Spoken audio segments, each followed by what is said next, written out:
force sensitive that all the quality assurance and standards measures make sure that we produce the best. In fact, if we are going to take care, most of our farmers are going to have a production per tree of even up to 10 kilos. In fact, at times, many farmers would do very large scale, about 2 acres, and yet they don't get that particular amount of money. On coffee research, let me say this. Coffee has been domiciled at KALRO, and KALRO has a lot of agricultural-related activities. I want to say that it is important that we bring coffee to have Coffee Research Institute. We are actually saying that we have a Coffee Research Institute in Koru, we have a Coffee Research Institute in Ruiru. We want to establish as many coffee research institutes, even in coffee-growing counties, so that the accessibility and the new knowledge and the new idea on crop development reaches the farmer faster. KALRO has actually had so many broad-based activities. Honorable Speaker, on financial provisions, let me just say this, that cooperative societies, and I want to ask that let the cooperative societies not be allowed, especially directors, to be just picking loans anyhow and actually subjecting their societies into debt. Honorable Speaker, I want to say that I shall be proposing a number of amendments on this, more specifically on how the cooperative societies are going to be managed, and more importantly, to stop the directors from taking loans.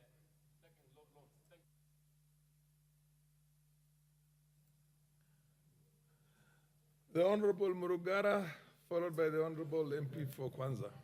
Good. Thank you. Manyata. Murugara is from Murugara. Baraka. Thank you.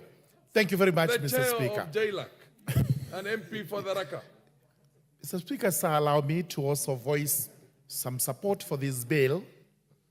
It's a Senate bill. I must start by saying so. But it's a bill that is actually well done. It has undergone public participation. And I confirm this because I have heard from the farmers making inquiries through all fora what has happened to their bill, the coffee bill, on which they had public participation. This is unlike the Ndengu bill, which I've just opposed purely because it was not taken to the farmers for them to put in their input so that they are able to get a law which they actually understand. Coffee is one of the most important cash crops in the country. It is actually not grown much in the Raka constituency, but it is grown extensively in Chuka and Mara, which are my neighboring constituencies, Chuka Igambangombe, and specifically Chuka area, which are neighboring to Tharaka. And therefore, this bill will also be of great benefit to my county of Tharaka Nithi. Since coffee was introduced in the country in 1902, it actually did very well. Quickly, the economy of the young colony and then protectorate was changed because coffee was massively grown. It was later rivaled by sisal, but again, it overtook sisal. Areas where coffee was grown became bread baskets of the country, and this is one reason today those areas are more developed than the areas where coffee was not being grown.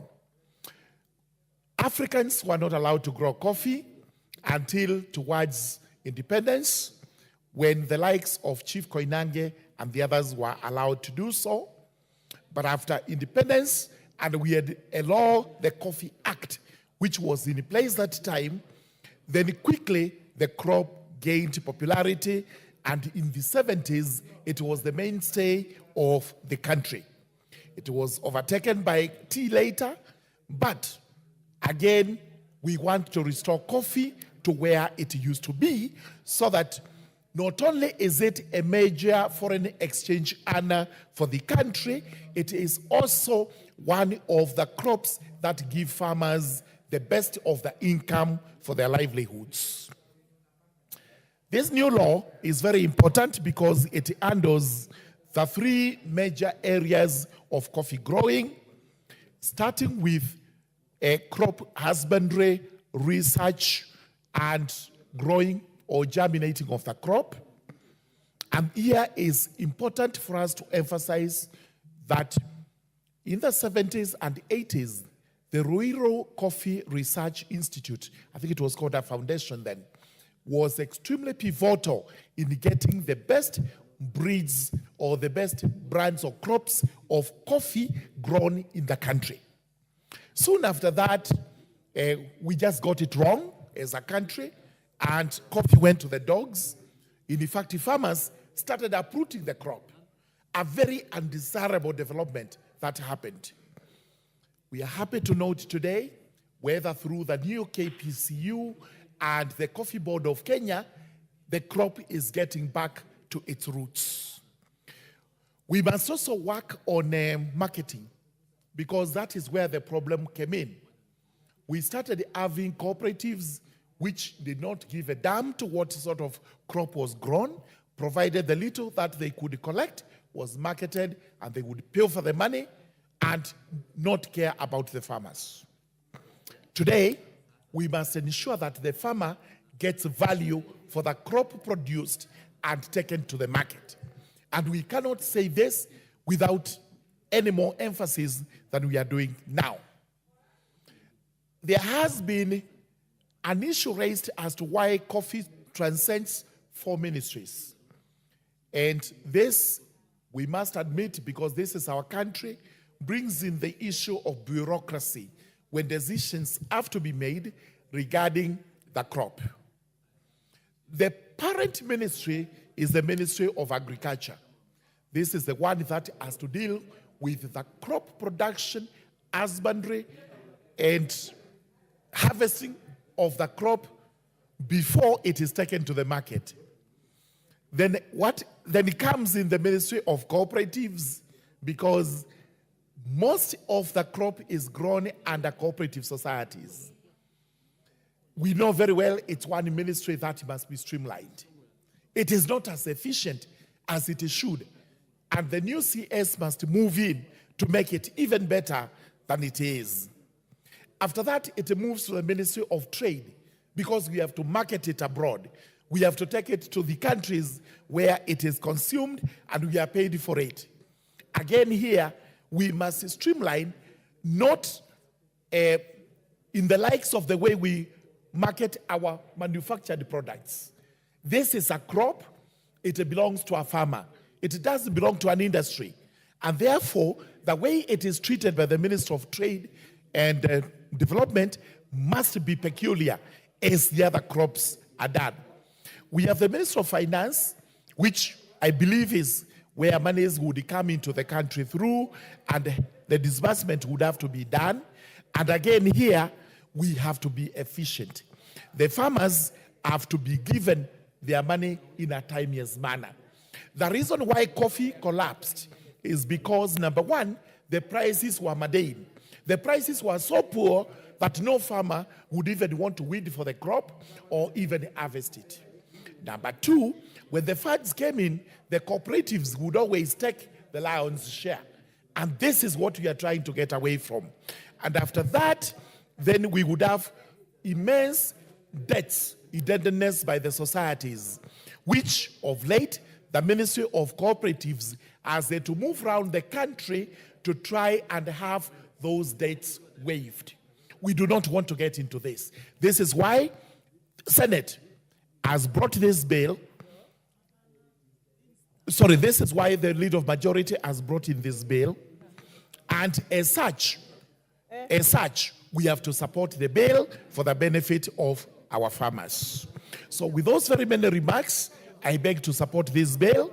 I will also support the amendments proposed by those who come from the coffee growing areas, because they are the paramount stakeholders in this. Good amendments have to be supported so that we make this bill as good as it can be. Thank you, Mr. Speaker. I do support. But can you hear me first? Mheshimiwa Wanyonyi, have you? Yeah. Thank you very much, Mr. Speaker. Honorable I've been members, waiting the whole afternoon to talk about this bill. You, And honorable members, can I order honorable members? I want to bring to your attention that we'll have an adjournment motion at exactly 5:30. I can't hear. And I want to bring to the attention of all members that we'll have an adjournment motion at exactly 5:30, which is exactly 10 minutes away. So if you take less time, then you'll allow, because this motion has got a lot of interest, this bill, will allow more members also to weigh in on that. Proceed, Honorable MP for Kwanza. I shouldn't be the last one. Proceed. First of all, Mr. Speaker, I want to thank you for the opportunity. And I want to draw the attention of the Kenyans that the coffee is actually, from the time it was introduced in this country, almost a century ago, it was referred to as gold. It's actually gold in Kenya because black gold. And most farmers were involved. And I remember when I was a small baby, we had a lot of coffee plantation. And Mr. Speaker, as mentioned by other people, coffee was wide in areas, particularly in my area of those sides of Bungoma. Why are you cutting my? Here. What happened? This is a frustration, actually, it's confusing. I was making a contribution, Mr. Speaker, Proceed. that actually coffee was referred to as black gold because it was black gold at that time. And as mentioned by the proposer of this bill, and I think it was mentioned by my chairman of agriculture, Kenya was actually the second to Ethiopia in terms of exportation and growing of coffee in this country because we actually refer to it as black gold in our own area. It's because, of course, looking at the requirement for the growing of coffee, Mr. Speaker, coffee, we have a very good soil, particularly the slopes of Mount Kenya, slopes of Mount Elgon, where I come from. We actually are planting a lot of coffee because of the soil and the climatic condition at that time. So the question here is, the challenges that actually have been mentioned is our own creation, our own failure. We should actually look at it very critically, and I've been talking to my chairman of the Agriculture Committee. As we proceed, we want to revert coffee so that it becomes black gold as actually was perceived that time. Because, first of all, we were actually beating Ethiopia. Ethiopia and Uganda. Uganda was number 3. We were number 2 to Ethiopia because, of course, of the topography in Ethiopia. So they were growing a lot of coffee there. But we actually failed ourselves. One, we had the extension officers, Mr. Speaker. The extension officers were helping farmers to actually assist in production of this particular gold. And of course, as you know, we were then exporting after processing. But today, our own failure has been, we are now actually exporting raw material in the raw form. Other than actually, even those factories that were there, the small factories were there that were processing coffee at that time, are no longer there. And I want to find out exactly what happened. So that's why the Committee of Agriculture and the chairman is here. We are going to ask the Minister of Agriculture to see how can be able to revive those small factories that were processing the coffee before actually were exported. And of course, we are earning a lot of foreign exchange. And this country was really, as a reminder, was really respected because it was actually coffee exporting country in Africa, apart from Ethiopia. Therefore, I think we should be able to do, one is that be able to get the research institutions, the research centers actually revitalized to be able to actually start continuing with the research of coffee, and we get various varieties because at the end of the day today, people are very, very, with the technology that actually is there today, Mr. Speaker, people want to know what variety are you actually producing. You go to some other countries and you ask what you want to take, you want to get tea, they ask you what kind of tea. Say, I want an African tea. You get very good tea because it's actually exported. If you want African coffee out there, it's very well processed, and therefore, again, this is something that we have to ask the research. And I think AFA was coming up with those research. Now today, we are now removing coffee from AFA so that it's on its own. We have the coffee board of Kenya, which again, I don't know. You ask me, I don't know what went wrong with the coffee board of Kenya. But it actually went into AFA because of the marketing part of it. So, Mr. Speaker, we actually have to go back and see where the rain started beating us. And last year, not least, I wanted to make sure that we have these extension services, which of course, as we are saying, we are reviving the research areas, we are reviving. Somebody mentioned earlier, I think one of the speakers from the very beginning, that you should have centers in areas that are growing coffee, other than coming all the way to Nairobi. If you have an issue, you have to come all the way to Nairobi, which is not right. Let's have some of these things localized so I can be able to see if there's any problem for a particular farmer. The farmers are actually willing to. And of course, if you have planted coffee, like I have got coffee in my area in Trans Nzoia, which was one of the biggest areas that were growing coffee that time, because the white settlers actually settled there and were growing coffee in those areas. You can also plant. Apart from planting it, you can also have intercropping of the whatever product you want, either maize, wheat, or whatever, even sunflowers. And therefore, I want us to take this very seriously. And Mr. Chairman, you are here, Chairman of Agriculture. Let's get people who are supposed to revive this coffee sector for the benefit of our country. With those few remarks, I know you are looking at me. You are looking at. I want to take this opportunity to support this, and I will be among those that are going to come up with a new proposal to be able to go back to where we were, because it's just carelessness that the coffee sector today is no more.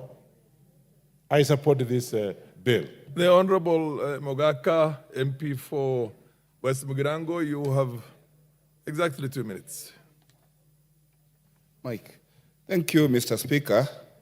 And I must thank the Committee for Agriculture for making this bold initiative to make the 13th Parliament the savior of the coffee farmer in this republic.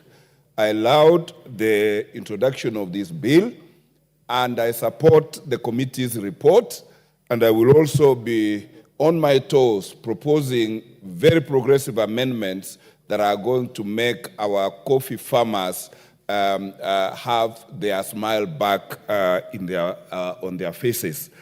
And as I say this, Mr. Speaker, when we were growing up as children, indeed, coffee was gold. It will be a disaster when we are adults and in leadership that now coffee turns out to be a disaster. I want to urge this Parliament to rise to the occasion and make Kenya a great coffee producer, a great coffee exporter, and a great foreign exchange earner as it was before. Mr. Speaker, my constituency, West Mugirango, was one of and still is one of the largest coffee producers, but majority of the coffee bushes are abandoned because farmers have been driven out of the farm because of the mismanagement, the squander, and the pilferage that goes on in the coffee sector. This bill seeks to introduce systems that are foolproof, that are farmer-centric, that are going to assure that every farmer will get value for their farm, for their farm work. And I want to urge and take this platform to ask my people of West Mugirango that if there is a time we need to revive our coffee sector, if there is a time we need to get back to the coffee farms, if there is a time we need to make money out of this coffee, the time is now. And as their member of parliament, I will be in the front line of making sure that we liberate them, we empower them, we ensure that coffee farmers get value for their order. money. I support. It's exactly 5:30. By the time we reconvene again on this bill, the Honorable Mogaka will have an additional 8 minutes. And if he is going to be in the House, he will be followed by the MP for Manyata. Order, honorable members. Next order. The Honorable Gachagua, I see you, and I would gladly give you an opportunity for you to contribute. You must take note that the chair is one of the founder members of the Coffee and Tea Parliamentary Association in this parliament, in the 7th parliament. So coffee is something that is very close to my heart. So I know you, how much you are committed to it. But the Honorable, next order, let's continue now. The Honorable Mbui, you have an adjournment motion. We have an adjournment motion. You have 10 minutes yourself. You'll not have a seconder. And every other member will have only 5 minutes. Yeah, thank you. Thank you, Honorable Speaker.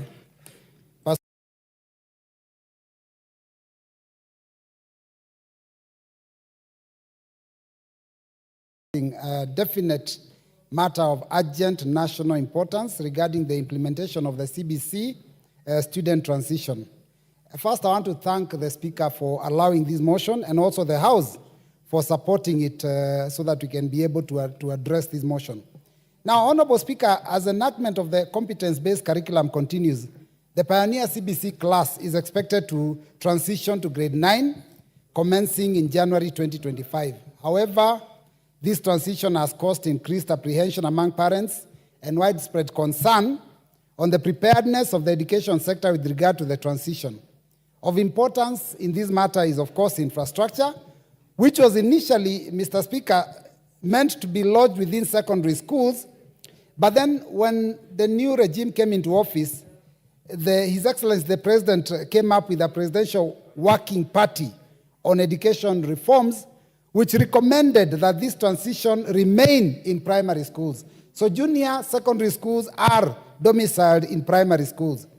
Now, additionally, the practicality of putting up classrooms and other facilities like laboratories by December 2024, before the start of grade 9 lessons in January 2025, is in doubt. So at present, the transition is also marred with the issue of a shortage of junior secondary teachers, crucial for the success of this program. Now, Mr. Speaker, it's against this background that I want to encourage the House to discuss this matter with a view to exploring possible solutions and advise the key players, stakeholders, and the country at large on what we need to do within the period that is still remaining before these children end up in that position. Mr. Speaker, I want to point out first that the grade 8, which is going to grade 9 next year, are the pioneer in CBC. And Mr. Speaker, if you remember, these children, when they came from grade 6 to grade 7, they did an entry exam. And Mr. Speaker, all schools were not entitled to carry out CBC. So these children, some of them had to travel for many kilometers because what the Ministry of Education did is that it collapsed. A few schools were allowed to provide junior secondary while others were not. In my own constituency, Mr. Speaker, there was almost up to 5-6 schools that were feeding into one school. So what was happening, Mr. Speaker, is that there was serious congestion. And this is what we are worried about. This is what we want to make sure that we don't fall into, we don't want to fall into that trap. Mr. Speaker, this is the facts of this matter. That in January 2025, we will see almost 1.5 million students that are in grade 8 transitioning into grade 9 in over 32,000 primary schools in Kenya. Mr. Speaker, that is only 3.5 months away from now. Is the Ministry of Education prepared for that transition? That is the matter, and that is the reason why I have thought that it is important for this House to discuss this matter.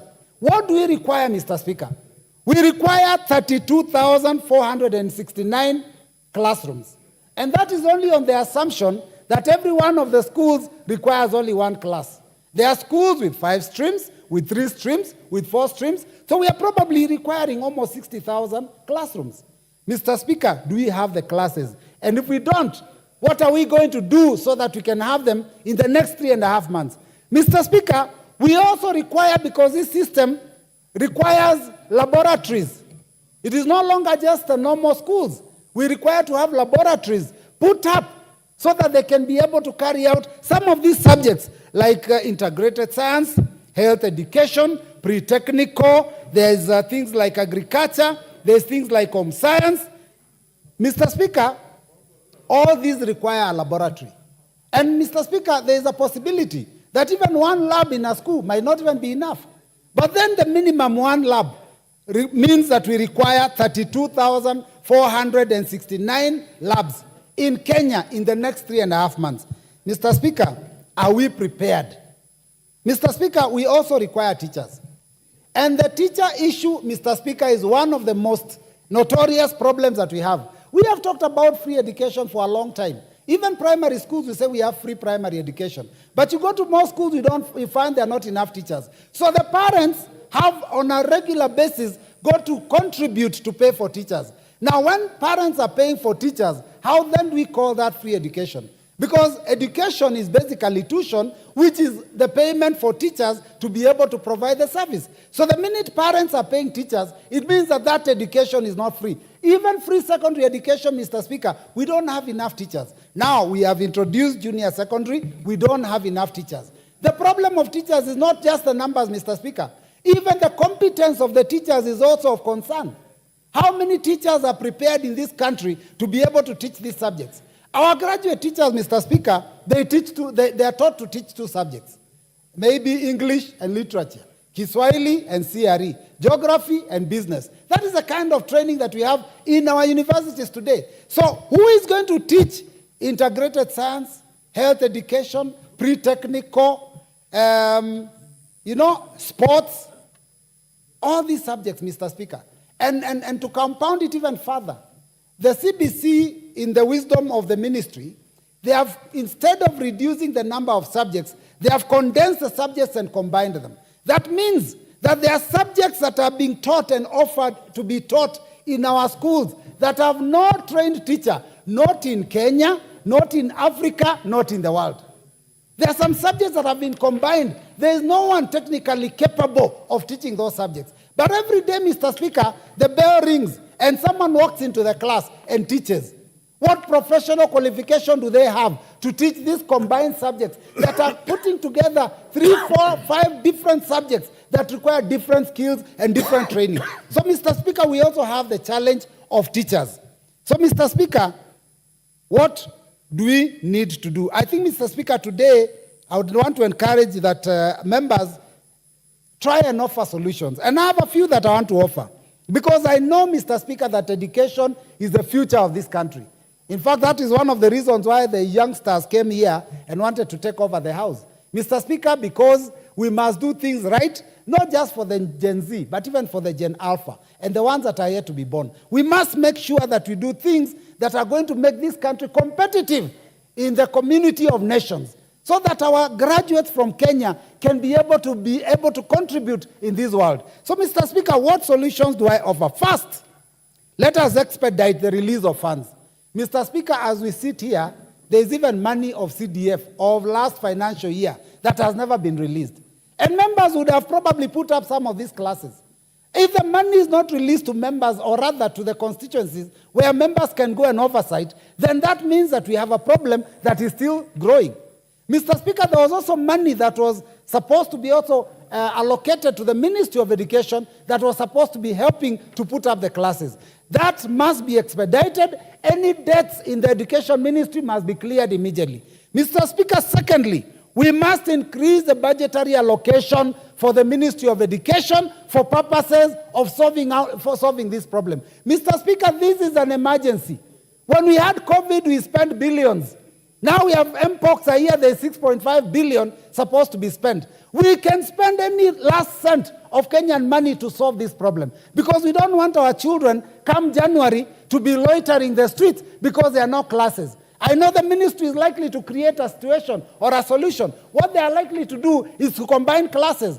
Standard 1 or grade 1 and grade 2 be put together. That means you are compromising quality of education. Or children are told to walk long distances to a school in the distance, somewhere far, where they probably have larger class sizes. So, Mr. Speaker, I believe that the solution is to provide money. And that money must come from the budget. Even if it means this House reallocates some money, we must look for money to be able to provide a solution to this problem.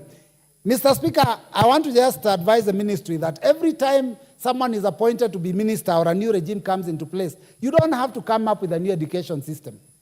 You know, in 2013, we were treated to an issue of laptops, that every child going to grade 1, standard 1 would have a laptop.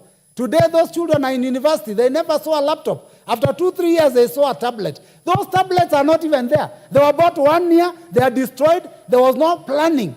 This is a ministry that plans for the future. We must plan for education. We must make sure that we put our things right so that we can be able to provide solutions. The MP for Seme. Thank you, Mr. Speaker. Mr. Speaker, we are in a crisis. And we are in a crisis because the Ministry of Education is characterized by lack of coherence in policy formulation and implementation. In the recent past, what have they done? They came with delocalization, they came with then localization, they came with 100% transition, then we have CBC, then we have university funding system. All these are not harmonized and do not feed into each other. And that is why we have the problem. So the first thing the ministry should do immediately is sit down and actually harmonize all these things. We wanted, actually, the first thought was that we should have this JSS domiciled in secondary schools. Suddenly, and I do not know what informed that, they were now domiciled in primary schools. And with that, Mr. Speaker, there is the problem of infrastructure. Not only classrooms, but also labs or even workshops. We are not even clear today whether in JSS we should have laboratories or we should have workshops. But if you go with this issue of CBC, then you should be talking about workshops. Even that is not clear. The next thing they should do is be very clear what is needed in the technical aspect of JSS. Are we going to have workshops or are we going to have laboratories? And that should be stated. The next thing is human resource. Where are the teachers? Have they been trained? Then the content. The truth is, even up to now, there's no clear curriculum for JSS. Go and ask the teachers, they'll tell you there's no clear curriculum. And next year, we're having these kids moving. And even there's no clear schedule of teaching materials that should be used. So in my mind, the first thing that we need to do, the ministry must sit down and harmonize these policies. But in terms of JSS, they must come out with clearly what are the structures we need, what is the funding that is required for that. I do not know whether the funds are, even if available, we can do it in 3 months, but that must be there. 2, the human resource. Now, when we get there, there may be space in secondary schools. Are we going to retool some teachers even in secondary schools to actually get these kids be taught next year? That is something we should look at. The content of what should be taught must be clear. We should be clear what is it, what is the curriculum. Ask the teachers what should be taught. It is not clear. The next thing, Mr. Speaker, is what are the teaching materials that should be there? You remember when these things started, people were talking of chicken being taken there to be slaughtered and things like that. When those jokes ended, we didn't end up with clear schedule of materials. So to me, Mr. Speaker, this is an emergency. And actually, they are used to putting up committees. They must now put up a committee to look at how this transition is going to take place, starting with the infrastructure, the funding of the same. maybe that could be done. There is tooling of teachers that are available wherever they are, so that can be done. Having a clear curriculum. If they have some bits and pieces somewhere, they should put it together. And then the teaching materials that are required. So if that is done and funds are available, actually something should be done. Mr. Speaker, unless those things are done, I think we are going to have a crisis. But much more importantly, the ministry must start to have some coherence in its policy formulation and its policy implementation. Things that are being done off the cuff here and there, Mr. Speaker, is just going to ruin the education of our children. Mr. Speaker, that is my contribution to this.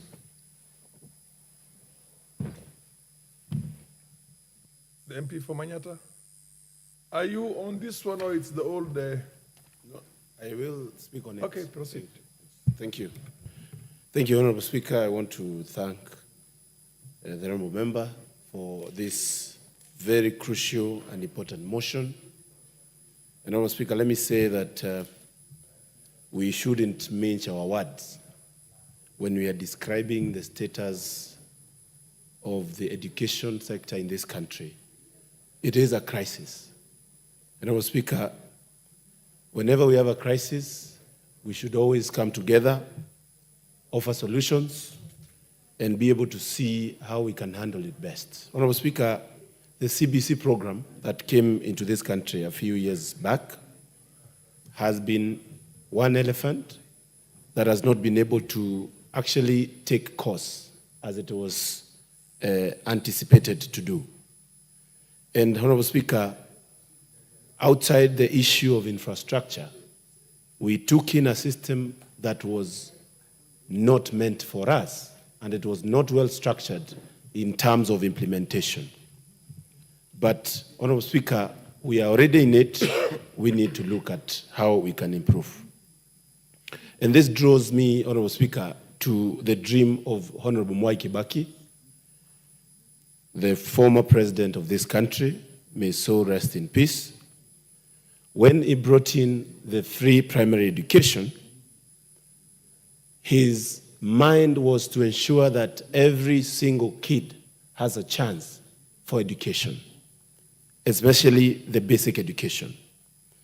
Honorable Speaker, after that, the sequential governments that have come in have not been able to improve and put resources so that the free primary education that Honorable Mwai Kibaki brought in could be the one that he dreamt about. And Honorable Speaker, there is a saying when we had a lot of problems in this country some times back, that the kids that were in the streets are actually the first products of the free primary education of Mwai Kibaki. But Honorable Speaker, now that we have the CBC, we need, Honorable Speaker, to actually have serious interrogation from the ministry, and they need to be called here to explain how to handle the required infrastructure that is needed urgently before January next year on the grade 9. And we need to hear whether they are ready, not only in a few parts of this country, but everywhere in this country, Honorable Speaker, where this program is ongoing. Honorable Speaker, it is obvious that even the teachers are not well prepared. So I would want to hear from the minister and the ministry on how it's going to do serious teachers training and ensure that teachers are prepared to handle grade 9. Because, Honorable Speaker, while we are releasing the pressure in the secondary schools because of the classes that are going to be empty, we are burdening our primary schools to a level where we are not able to work. We need to come together. NGCDF, the ministry, we need to put resources and urgent resources so that we can be able to actually evade a very serious crisis of having kids who don't have teachers to teach, who don't have places to go to class, and all that, Honorable Speaker. I would also like, Honorable Speaker, a formation of a committee to check on the sustainability of our education model, because, Honorable Speaker, in my opinion, and without a doubt, there is a problem with the sustainability and the expense required to continue with this project of CBC. Honorable Speaker, there is also an important role that is supposed to be done by a committee to ensure that no area in this country is left behind. And Honorable Speaker, we need to actually do an assessment, we need to do an audit to know whether we are able as a country to make the changes we are making in education.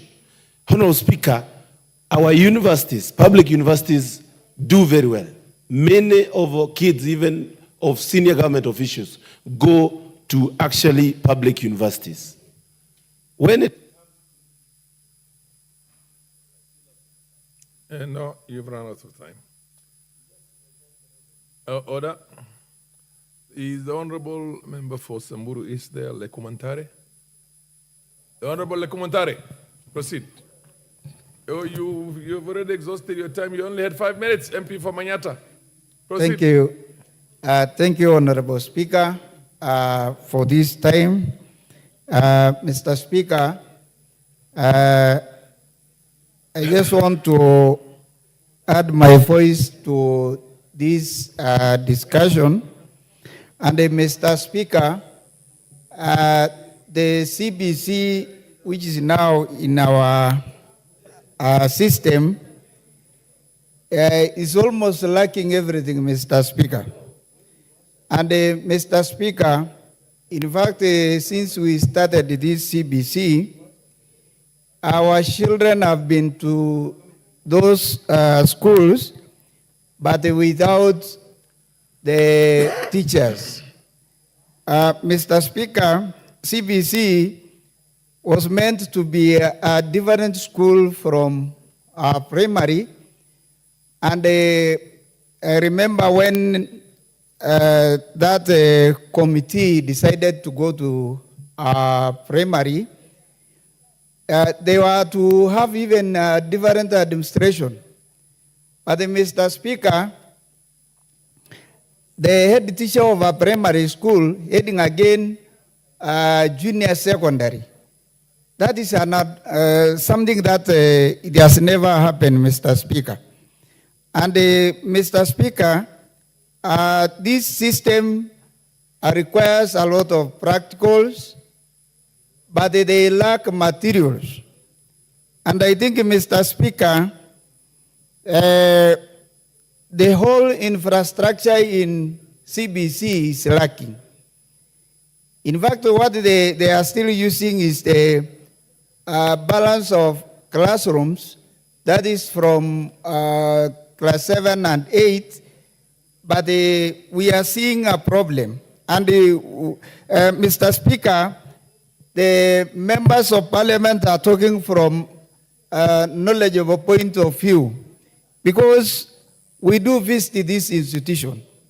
And Mr. Speaker, we entered a system that we are not ready and we are not prepared for it. And because we are there, Mr. Speaker, then the Ministry of Education should come in and provide what is required. Because I remember even when they were supposed to go to the high schools, the secondary, they gave some classrooms which may be left in the secondary schools. So I think where we are, the students, Mr. Speaker, since CBC started, there is nothing much which is going on in junior schools.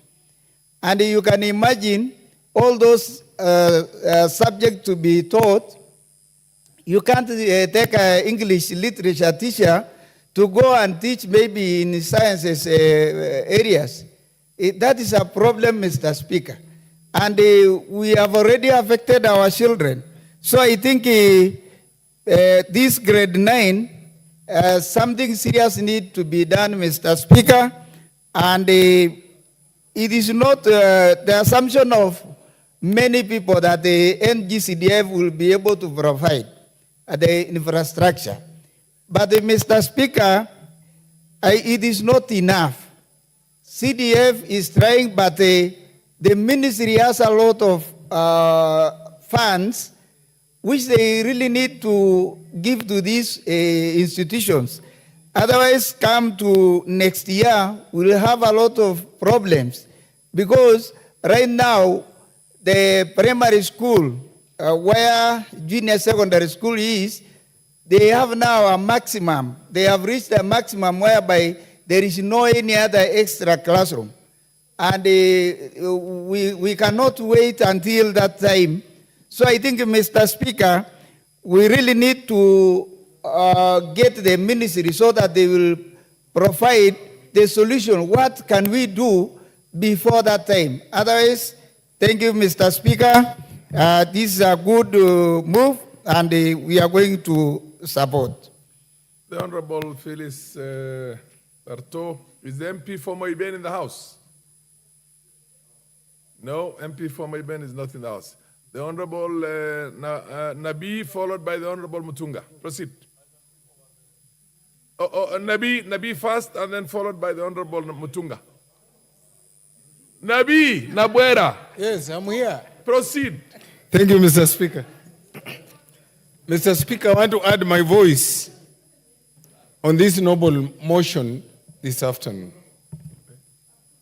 Mr. Speaker, the CPC is facing a myriad of problems.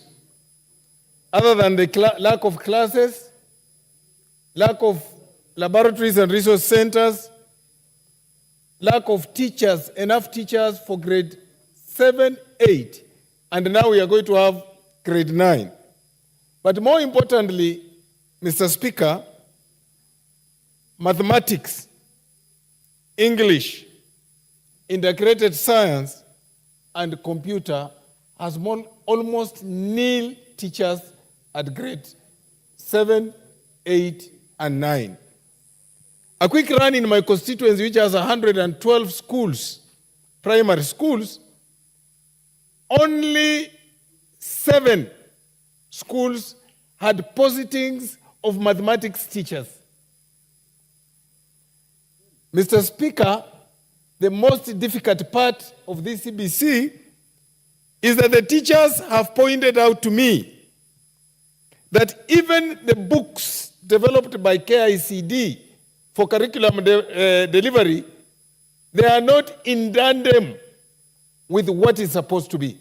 And in some of the books, the mistakes are just too much for them to use. They have resorted to using Google. Mr. Speaker, the biggest challenge we have with this system is that we have teachers, and because of the way we have configured TSC, teachers who could help, the P1 teachers who have capability that could have gone into grade 7 and grade 8 cannot move to teach. Mr. Speaker, I would like to make the following suggestions to help out. Mr. Speaker, the first thing we need to do for us to get enough classrooms in the next 3 months is for us to give a conditional grant to CDF of 21.6 billion. Mr. Speaker, even with the Paybill arrangement in a constituency where I have 112 schools, up to today, Paybill has only been able to do 12 schools, a classroom each. In Lumakanda Township, a school that requires 6 classrooms for grade 9, they have only been able to do 3.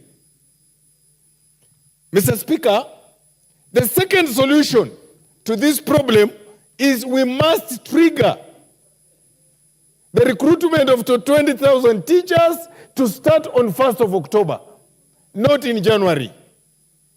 Because we have the budget, we provided the money for it in the budget, Can we trigger the TSC to start recruiting by 1st of October so that by the end of December, we have these teachers on board? Mr. Speaker, are we aware that in this country, we have emergency money?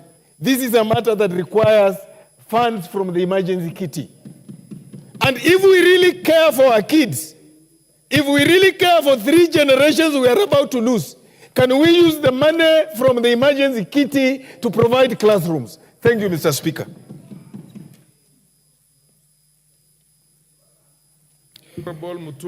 Thank you, Honourable Speaker, for the opportunity to also add my voice to this debate. Honourable Speaker, I start from the point of view that as a country, we are straining right now. We are straining economically because we are not able to meet our ends. Honourable Speaker, every Kenyan knows how we closed the financial year. Very many bills transited to this year, which means we actually do not have enough money.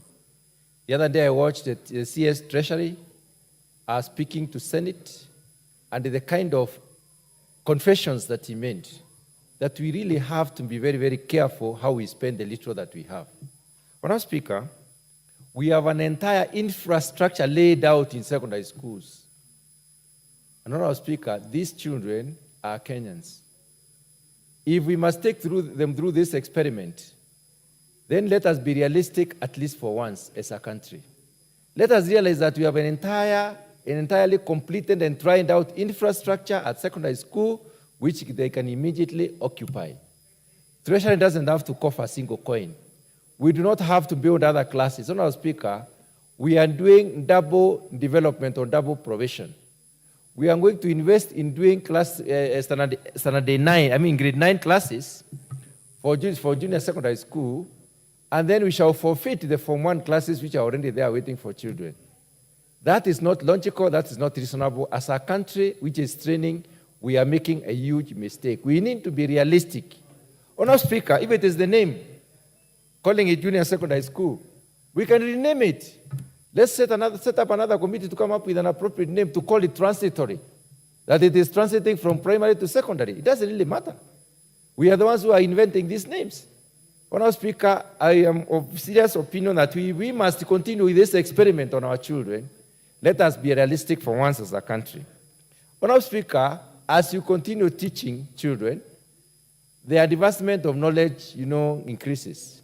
The need for investment in facilities, in elaborate laboratories, in reagents, in equipment, calls for, attention. And the problem we have right now is that all primary schools in this country, 99% of the primary schools in this country do not have elaborate laboratories. They do not have sufficient amount of reagents. In fact, these secondary schools do not have laboratories. We are struggling as members of parliament trying to guide that CDF focuses on building laboratories for these secondary schools. So if we do not even have laboratories for these secondary schools, people are in Form 3, Form 4, and they're preparing for their exams. How can we be talking of establishing laboratories for our own new system that is actually being tried out? Honourable Speaker, if the infrastructure is already there, let us take the children there. Again, Honourable Speaker, we need elaborate libraries. We need libraries that will give these children sufficient material to be able to learn what it is. We have problems with some of the subjects like integrated science. Honourable Speaker, at secondary school level, you find a chemistry teacher, a biology teacher, a geography teacher. Teachers are there.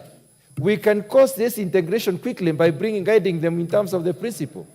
Who should be teaching what under the integrated curriculum? Honourable Speaker, let us be realistic as a country. So many of our children are going to be having a very difficult time at learning when without facilities, learning without proper books, and learning without well-trained teachers. It is another issue, Honourable Speaker. The grading system, exceeding our expectations, above expectations, below expectations. We know for sure when our children have to access universities in other countries, or when we have to get jobs in other countries, we are even taken through an examination to get to know whether we understand. And then we have universities that are proven, which have given us certificates. Honourable Speaker, in this particular system, and I question, are we really going forward or backward? Shall we really deliver Kenyans who are ready for that market or not? Honourable Speaker, I think we need a rethink as a country, and the task force that produced this and it was adopted, I think it needs to go back to the drawing board and ask themselves, did we actually do the right thing? Honourable Speaker, I do support. The MP for Kasipul, followed by the MP for Gachagua. Thank you very much, Mr. Speaker. It is Kabondo Kasipul, Mr. Speaker. Okay. And there is Kasipul constituency, for record. Eva Obara. Thank you.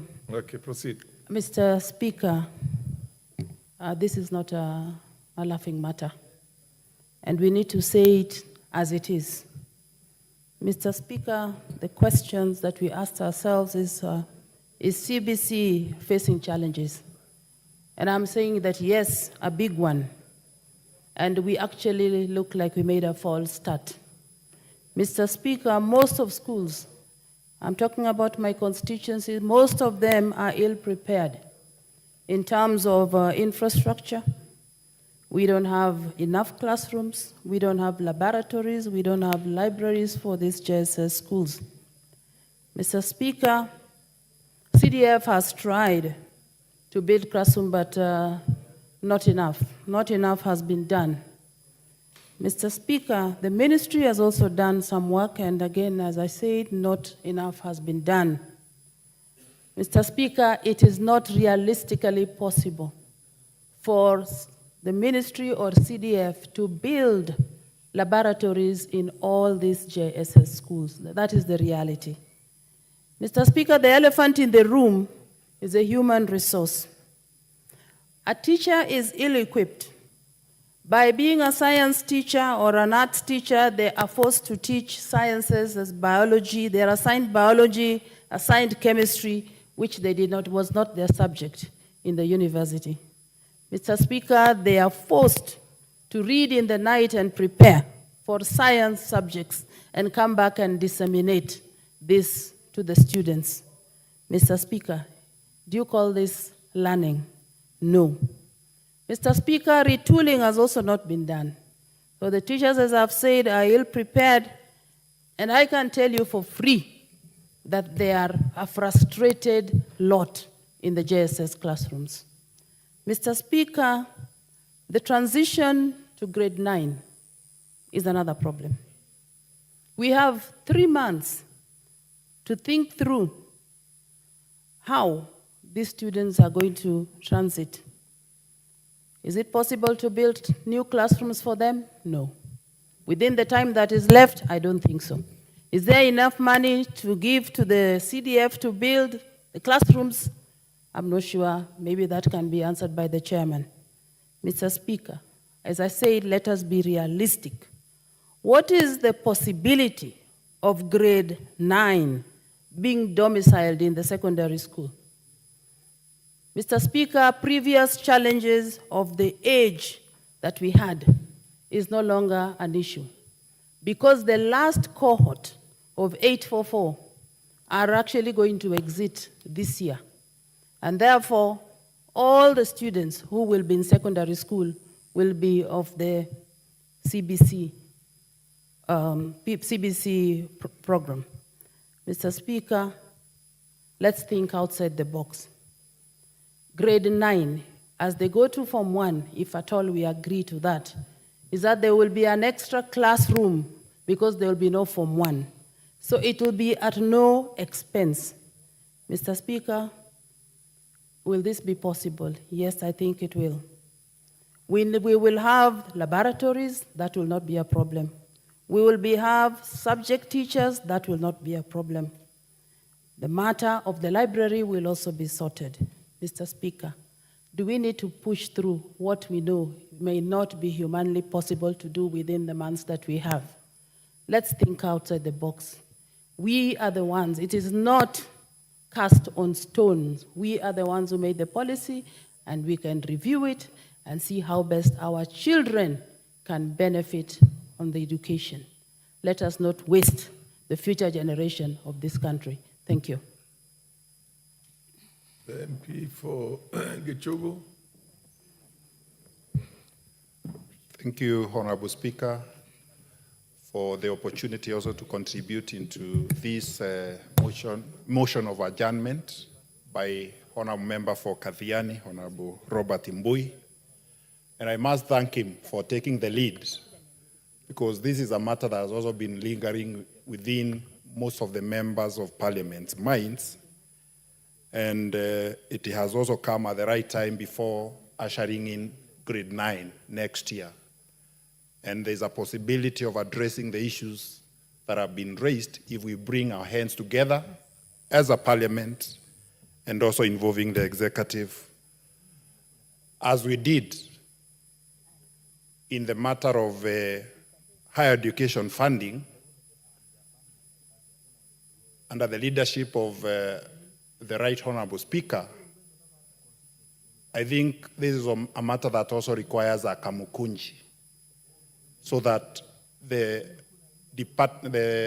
PS Department of Basic Education can be able to come and brief the House on the preparedness of this CBC before there's a lot of confusion. And I believe one of the reasons that members are concerned, and actually even the parents and the public generally, is that information dissemination from the ministry has been very limited.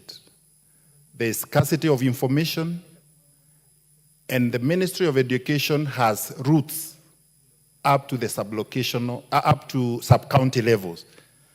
But the officers of the ministry, instead of disseminating this information across the schools to the parents, they have had a lot of laxity, and this information is not calculating down to the consumers. Honorable Speaker, I happen to have attended one of the sessions that had been sponsored where my children go to school, by the school, to bring a person from the ministry to come and explain the CBC thing. The way it was explained, I was able to understand, and it is a good thing.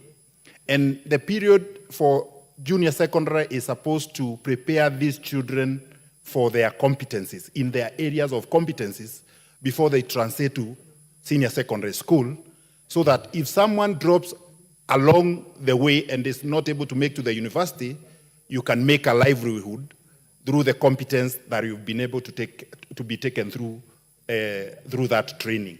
But however, this information is little known to many parents in this country. It is the high time that we task the relevant department to take up the role of dissemination of information to the consumers, who are mainly the parents and the students, to every school. I think they can be able to sponsor, to sponsor and also get data of all the requirements for the CBC in each and every school. I know NGCDF, through the little resources, they are making efforts to build more schools and to be able to provide the relevant materials and equipment for this. But with little information, we will not be able to do much as we may be expected. Honorable Speaker, as I wind up, on the issues of infrastructure, I think for there to be equity for every child in this country, infrastructural money should not be disseminated or distributed through constituencies. They should be distributed through constituencies, but based on the actual need per constituency, not a blanket figure which is 400 to the constituency, because we have schools which do not require infrastructure, others require. Others require new classrooms, others require innovation. Honorable Speaker, I support. The MP for Bumula followed by the Honorable Mary, the Chair of the Education Committee, and the Honorable Ruku. Proceed in that order. Thank you, Honorable Speaker.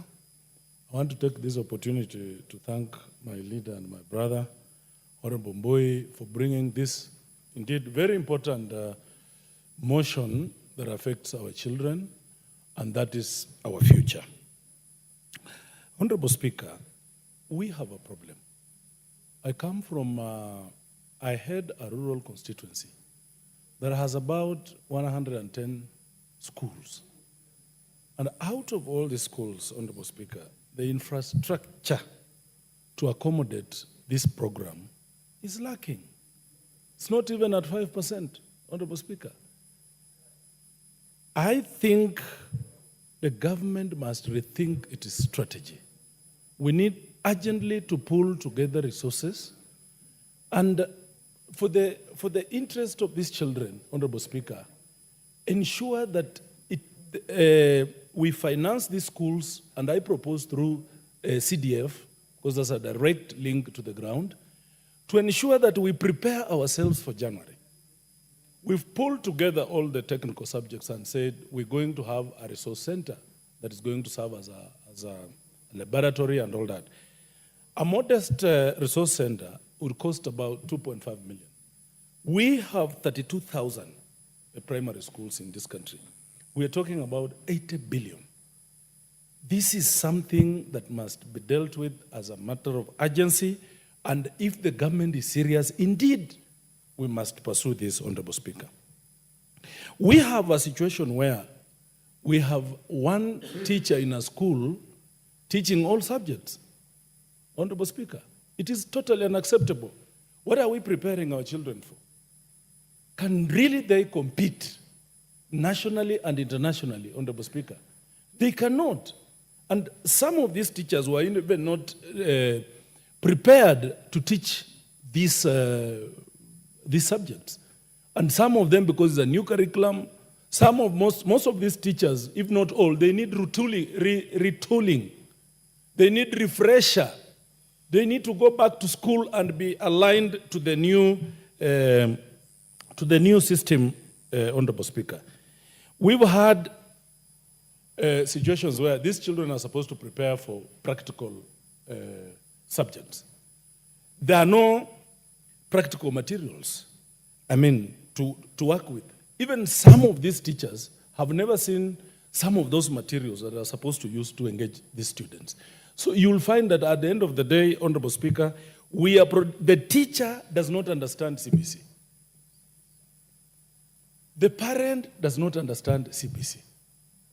The government does not understand CBC and how it works. How then would you expect a student to understand CBC? Honorable Speaker, at the end of the day, the government must be serious.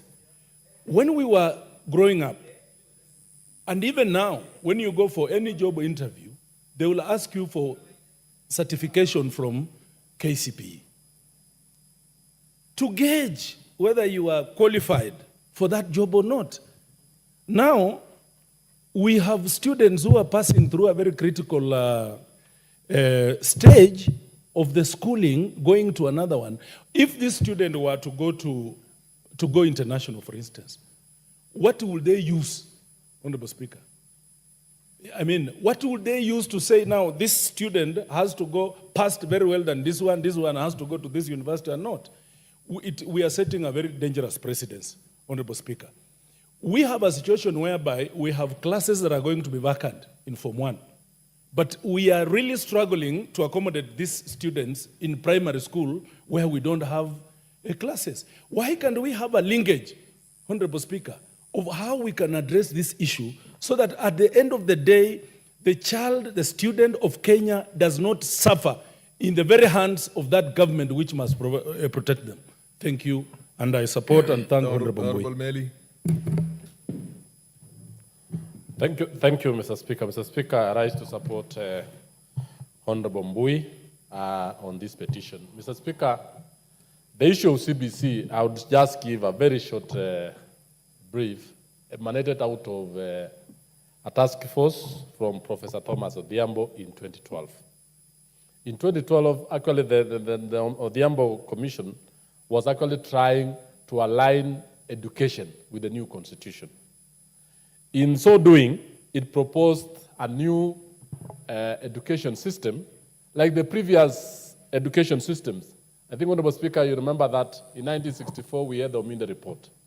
That brought education from a desegregated or a whites only and blacks only and a coloreds only education into one unified national education system, and stopped students from, and then all the students were actually treated as equal.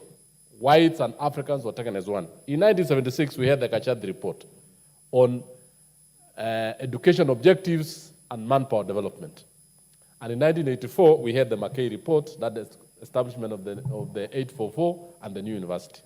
Honorable Speaker, education system in any country is very dynamic. Education system in any country needs to come with issues that address the current happenings. Why the 844, which was introduced in grade 7 and it went to class 8 immediately, succeeded was because the then government of President Daniel Arap Moi did a lot of publicity. And I want to agree with honorable members that the problem we have in CBC is no one knows it. If you go to the villages, Honorable Speaker, ask mothers and parents of 70, 80 years, they'll tell you about the days the chiefs talked about Karakana. They will tell you why the 844 was introduced. And I remember very well, they really understood it. The cattle depot attendants, the chiefs were able to explain it. Everybody in the marketplace will tell you what 844 is. Yet, there was the preparatory levels were very low compared to what we have today. In fact, we have invested huge resources in the CBC, but our biggest problem is actually the implementers. I want to report to this House that as the chair of education, we've taken this a lot. And I want to ask the members who are here, and you've really explained it very well, that one, the Ministry of Education started CBC in preschool, in grade 1, in PP1 and PP2. 10 years down the line, yet they did not get out through publicity, talk to the parents. This is a very good education system. It is actually on competency-based. That the child is taught what, we are differently endowed. Based on the competencies of the child, one, if you are a science-based, for example, or if you like sports, or if you like music, or if you like the sciences, these are things that we are encouraging parents and everyone else to go through. If you look at us who are here today, a number of professors or a number of leaders in this school were taken through very difficult mathematical questions. Yet that is not their field. They were told to do physics, chemistry, and biology. Yet they are arts-based, yet they are social science-based. So this particular problem, Honorable Speaker, is a problem that we are getting it as a result of poor publicity. 2, there is a lot of investment that the Ministry of Education has done in preparation. And I want to ask that you give me more time, Honorable Speaker, because it is an issue that we need to make the public know. That one, over the years, there has been training of teachers. That's what we call Paybill. There is what the Teacher Service Commission has been trying to do it. But the adequacy of the training is the issue.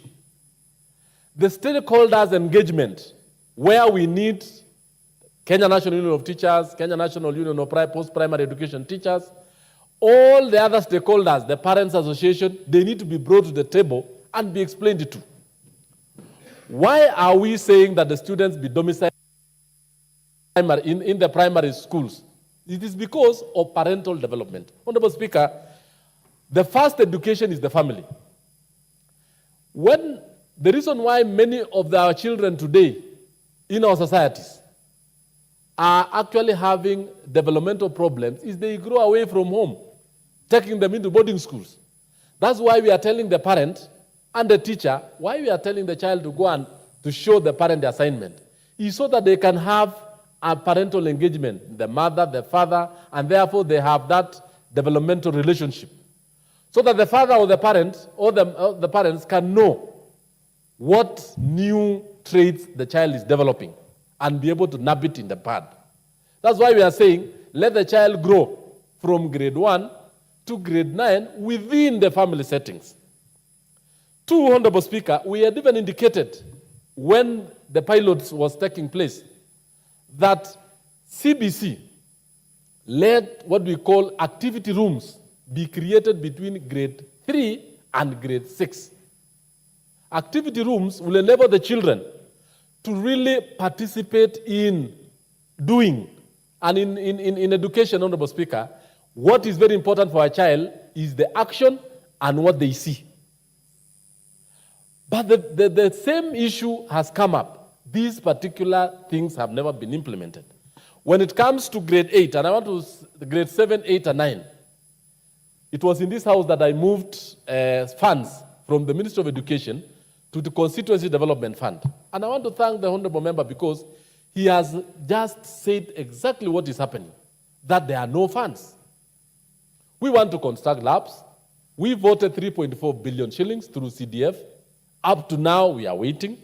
CDF owes constituencies about 10 billion shillings. They are nowhere. And you know, Honorable Speaker, 10 billion CDF, 95% of CDF money goes for educational institutions in this country. Now that we were preparing for grade 9, I think the ball is at the national government, at the national treasury. If they want this particular program to succeed very well, we really need the monies. Two, let the government officials leave the comfort of their offices and go to the field. Let everyone know, from the mamamboga, the teacher, the chief, the basics of CBC. Honorable Speaker, let me tell this House that if the basic tenets of CBC are well explained out, it will be very easy for everyone to embrace it. And I think the member for Gachagua does say it very well. It is the best education system, even in terms of the philosophy, even in terms of the structure, even in terms of why are we doing it at the primary school level. Two, right now, the ministry is actually constructing about 11,000 classrooms. Unfortunately, they are not informing the members of parliament, who also have a program. They have money for CBC. The 11,000 classrooms are going on around the country as we speak, courtesy of the World Bank. How many members know that those programs are going on? Yet, they have their money. They need to explain to it. Lastly, Honorable Speaker, I want to ask the House that despite the challenges that we have on the CBC, it will be good. The CS will be here tomorrow, and even we can call a Kamukunji. And more so, we want to make sure that the ministry have what we call stakeholder engagement from the village level, from the school level, sub-county level to the county level. Let everyone, even through the matatus, even through the markets, through everywhere, be informed what CBC is. The teachers, I heard what the amount of members are saying. The subject teachers, the subjects that are taught in grade 7, 8, and 9, the ministry has undertaken a pilot on them. They have done the curriculum designs on them, what we used to call those days the syllabuses. They are ready, but we want the teachers to be taken through. We need a curriculum champion in every school, a CBC champion, who will be able to tell fellow teachers, what is it about when you talk about CBC, when you talk about pathways? What are we saying a pathway is? When you say the sports, sciences, and social sciences, what are we actually intending to do? Why do we say exceeding expectations, below expectations, or they are met expectations? Because we are used to marks, Honorable Speaker. We are saying you have gotten grade C. That means you are an average. You have gotten grade A. You are. So when you exceed yeah, you've taken 1 minute. Given your expectation, Mr. Speaker. What is the meaning of exceeding expectation? What is the meaning of not meeting expectations? Because we have to tell the public, where is it? So, Honorable Speaker, I want to say that let the ministry move up and we do it in a better way. Thank you, and I support. Yeah, the Honorable Ruku, then followed by the Honorable Madam Phyllis Barto. Thank you, Honorable Moiben. Speaker. Thank you, Honorable Speaker. I want to start by thanking my brother, Honorable Bui, for bringing this motion. And Mr. Speaker, last year, I had a similar motion in this House, where we discussed CBC into details, and this House resolved quite a number of issues as far as CBC is concerned. Mr. Speaker, I feel very disappointed that the same matter is again on the floor of this House, whereas this House resolved a number of things. It means, therefore, Mr. Speaker, that what we resolve as a House is never taken seriously by the ministries responsible. And I think if it was possible, Mr. Speaker, the Ministry of Education senior managers who are there, they need to be, I don't know whether prosecuted or fired or even put somewhere together in a public gallery where the public can come and punish them. Because our schools are in dire need. In my constituency, I have 100 primary schools and 48 secondary schools, Mr. Speaker. And all these schools are in terrible state. The money allocated through CDF is not enough to take care of the needs which each and every school needs. Mr. Speaker, we went through in this House last year that there are a number of challenges which this system of education is facing. Curriculum development, Mr. Speaker.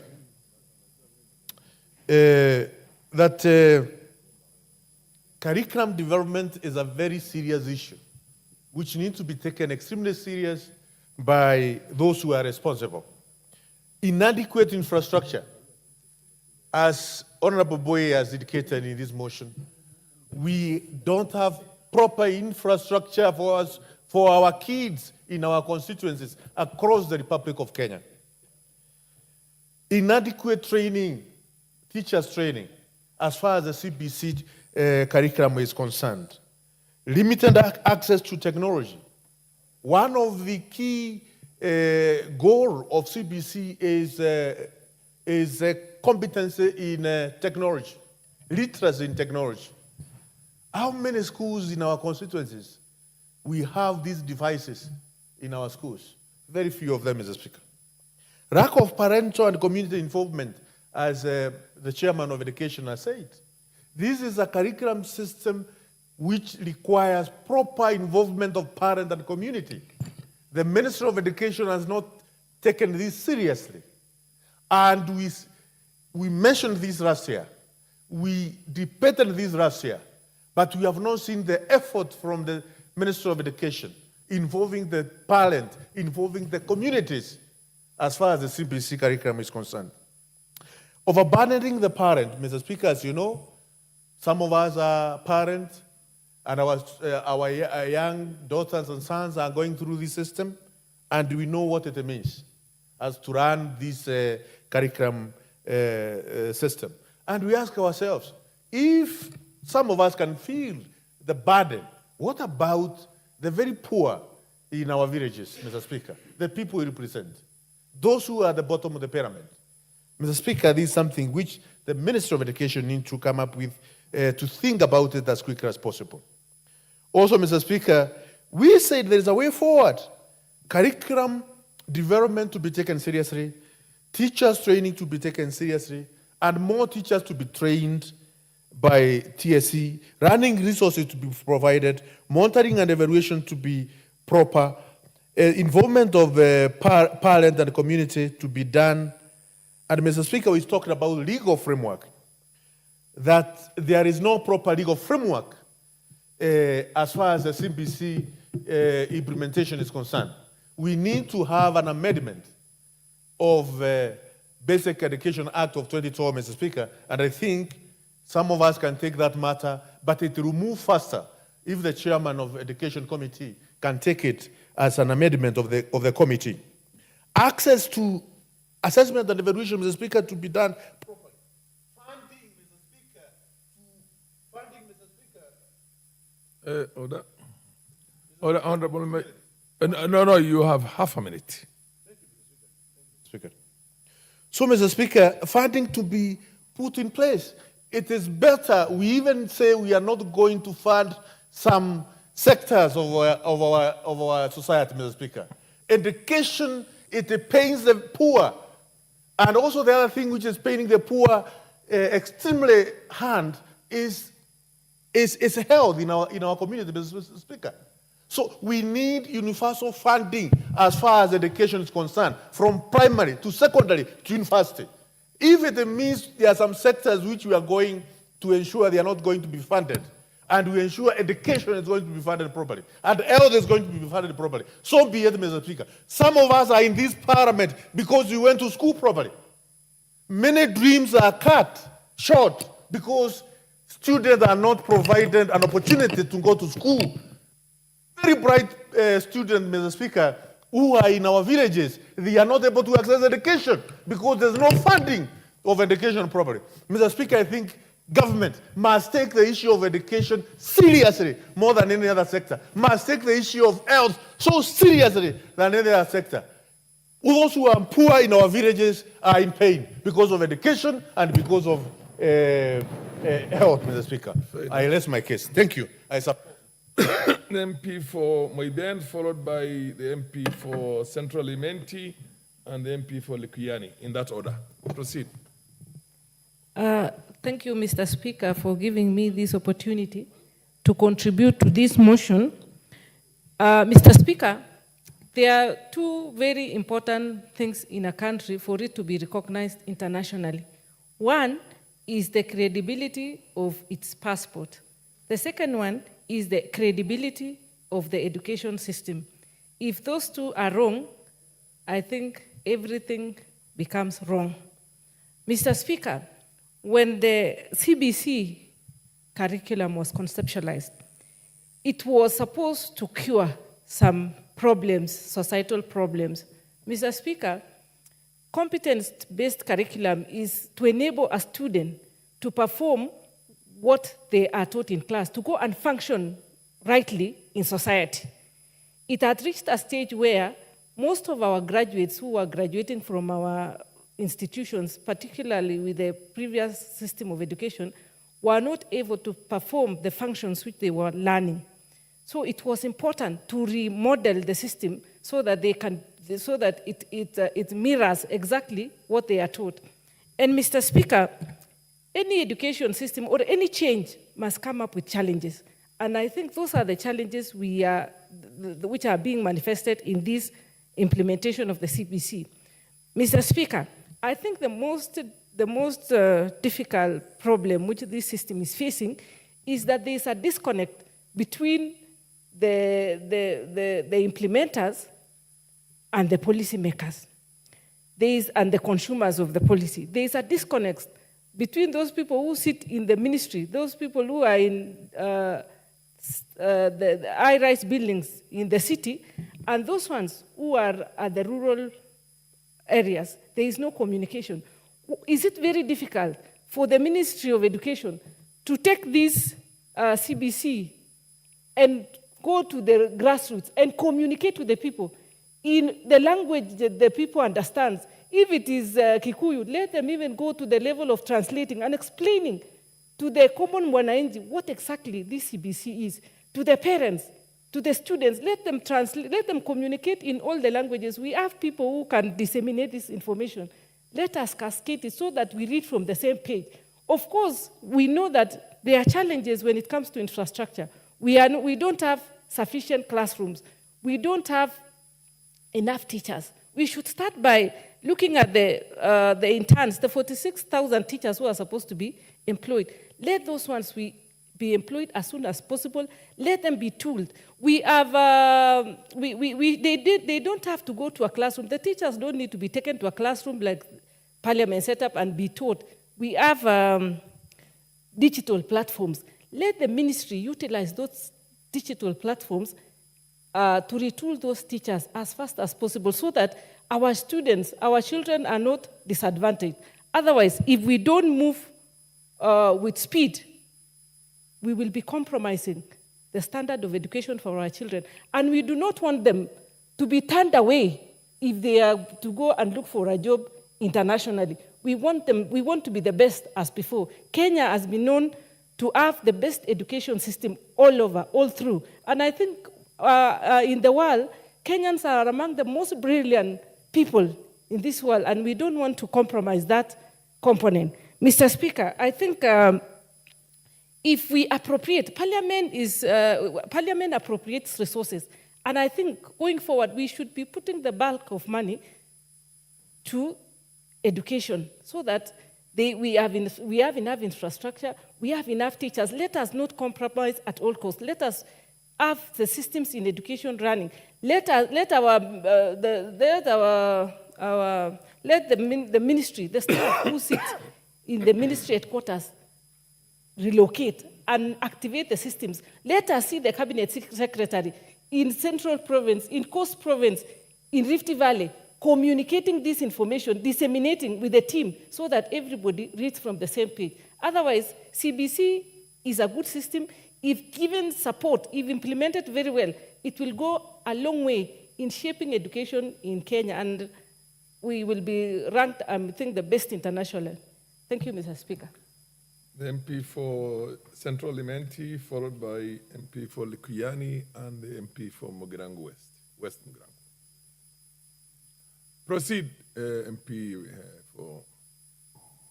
Thank you, Mr. Speaker, sir, for giving me this opportunity to contribute to this very important motion of adjournment as pertains to what's existing at the present and which affect our society. The CBC model of education, as it is, if it's implemented as it is, hypothetically, is one of the best. But it's very unfortunate as we speak, Mr. Speaker, sir, because of the hardship in which the students, the teachers, and even the parents are undergoing through this system.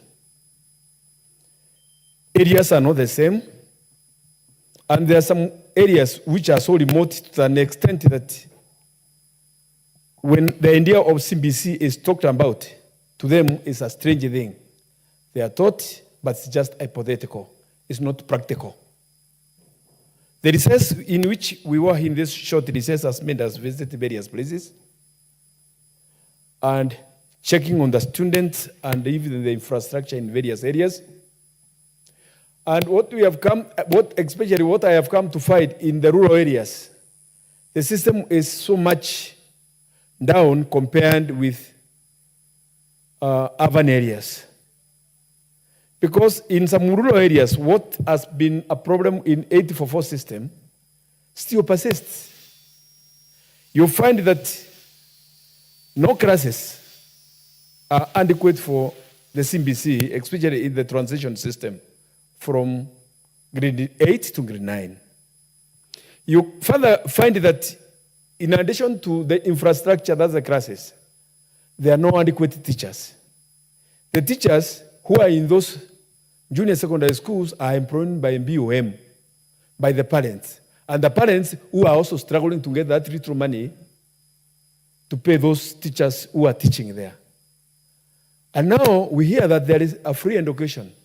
We cannot have free education when teachers are being paid by parents because TSC has not sent teachers in those places. More than that, we don't have enough labs for CBC to have practicals in those areas. We do not have them because we have no money, or the CDF money has not been dispatched adequately to cater for those infrastructures. They are not there. The only problem which I find that our children have been exposed to is that sincerely, the tribunals which have been formed to look at the models of education have been basically based on urban areas. Those elites, they have never included anybody from rural areas so that at least you can come up with an idea of what inflict the rural areas. They are just elites in urban areas, and what they come with, it becomes practicable in urban areas, but when it comes to rural areas, it's not very much effective. It's not effective in rural areas. So you find that life is very easy for those living in towns, but those living in rural areas, it's a challenge. It's not very possible for it to implement it smoothly as it is supposed to be.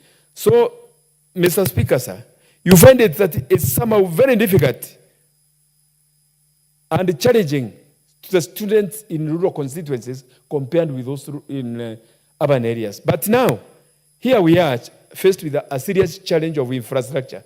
Mr. Speaker, if you look at it, in ordinary secondary schools which have been existing, the previous government set up funds to put up 2 classes, extras, to 84844. And now, other than to wait for CBC, other than those 2 classes, there is an empty class now which has been left by Form 1s because we will not be having Form 1s next year. So you can see that we have 3 classes which are empty in secondary schools. What do we do about them so that they can be occupied by grade 9? By having those classes donated or having direct translation to secondary schools, we are going to solve a big problem which exists. Money is ours, which put up those classes. Students are ours. It's the same Kenya. Why can't we address it in that form where we have the executive putting the ends together with parliament and we are going to have a very good solution for the problem which is facing us?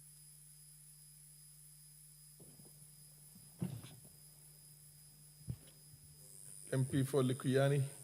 Yeah, thank you. Thank you very much, Mr. Speaker, for this opportunity. And I want to support Honorable Mbui on this motion.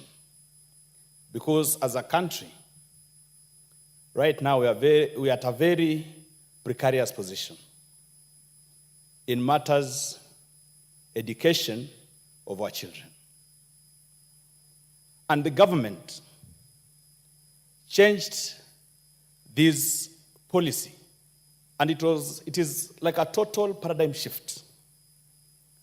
The only problem is that this change, we are not told how much money it will cost and where we will get that money. And I think it is very important, even as Parliament, that for us to allow a policy change, it must be accompanied by budgetary or monetary implication and where we are going to get the funding for that change. CBC might be very good, but as a country and our resources, are we able to implement it? And as we shift with these struggles, no money to implement, no budget, then who suffers?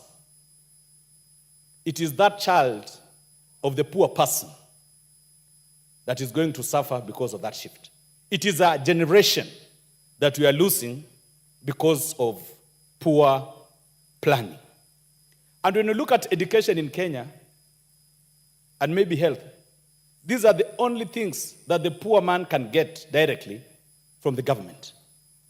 And more important for education, it can help poor families to transit to wealth. Only education. And we have seen that. So it is something that we should never compromise. On my second issue, when I look at this system, that kid or the child will spend close to 11 years in, is it 11 or 9, in primary? 11. And only 3 years in secondary school. When you look at the first initial system, it was 7 years in primary. Then we had 4 years and 2 years. Now, we have 11 and 3. Are we preparing this child adequately to face life in the university and education in the university and colleges? And to me, the answer is no. So we must rethink the whole system and see how can we increase the number of years that these children will spend in high school so that we prepare them adequately for the world, for the college, and for the university. And this will also help to solve the current problem that we have right now. Transitioning to grade 9, lack of infrastructure. To arrest this situation, I think the Ministry of Education should work to have those children in grade 8 right now transit to secondary school as grade 9. As they make a decision, and personally I'll propose, if possible, we have primary up to grade 7, grade 8 and 9 to go to secondary schools, because they already have capacity, they have teachers, they have laboratories, they have workshops, and they have libraries. So we must not just look at it as a simple issue. We must relook, go back to the drawing board, and address these issues of CBC properly. I support. The Honorable MP for West Mugirango. Thank you, Mr. Speaker, for allowing me a chance to also make a contribution in support of this adjournment motion by my senior Honorable Robert Mbui. Indeed, education touches every home in this republic, and as elected members, we know better that every home that contributed the votes that brought us to Parliament deserves better when it comes to matters education. It is true that this CPC education system is now under implementation. I don't know when the conceivers, architects, and implementers of this system got their foot off the pedal for us now to have, as Parliament, to start interrogating our preparedness to transit the grade 9 students and also the grade 6 students. Truth be told, Mr. Speaker, we are facing a situation where we have an infrastructural crisis in the lower basic learning institution, while we will be having idle classes or excess capacity, as we call it in economics, in the secondary section. How can this country justify having idle classes in every secondary school in this republic when there is a congestion crisis in the lower learning institution? How soon have we forgotten what COVID can do, Mr. Speaker, when we congest our children where clearly we know there is no infrastructure? And as my colleagues have said earlier, education matters are matters this House should not compromise. We are the people who appropriate resources. And if there are not enough resources for education, then this House has no business sitting when the parents of those poor children cannot know where their children are going to in January. And this is why, arising out of this adjournment motion, Mr. Speaker, the CS of Education, and thank God is a new sheriff in town, should be summoned to this House, together with the PSS, to reassure this House and the Republic of Kenya that we are on course to have our children learn and transit to the next level of learning without interruption, without delay, and without congestion. Indeed, as a Member of Parliament in West Mugirango, I have done my part to build, through our CDF committees, to improve and build new infrastructure to support education.